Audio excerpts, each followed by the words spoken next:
কক্সবাজারের টেকনাফ পৌর ছাত্রলীগের ঈদ পরবর্তী পুণ্যমিলনী অনুষ্ঠান অনুষ্ঠিত হয়েছে। টেকনাফ উপজেলা আওয়ামী লীগের কার্যালয়ে শনিবারে অনুষ্ঠিত সভায় ঈদ পরবর্তী পুণ্যমিলনী অনুষ্ঠানে প্রধান অতিথি হিসেবে বক্তব্য রাখেন সাবেক এমপি আলহাজ আব্দুর রহমান বদি। বিশেষ অতিথি হিসেবে বক্তব্য রাখেন টেকনাফ পৌর আওয়ামী লীগের সাধারণ সম্পাদক মোহাম্মদ আলম বাহাদুর, ছাত্রলীগের ঢাকা মহানগর উত্তরের সাবেক সহসভাপতি শাওন আরমান।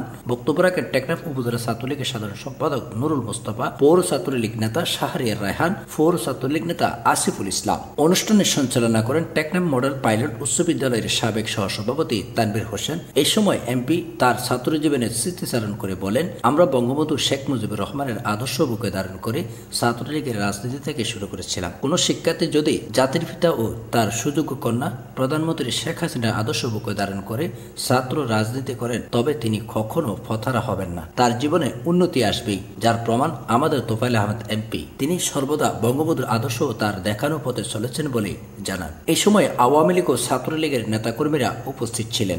টেকনাফ থেকে আলমগীর আকাশের তথ্যচিত্রে রিপোর্ট করেছেন এস এম সালাউদ্দিন কাদের, CNN বাংলা 24 নিউজ ডেস্ক।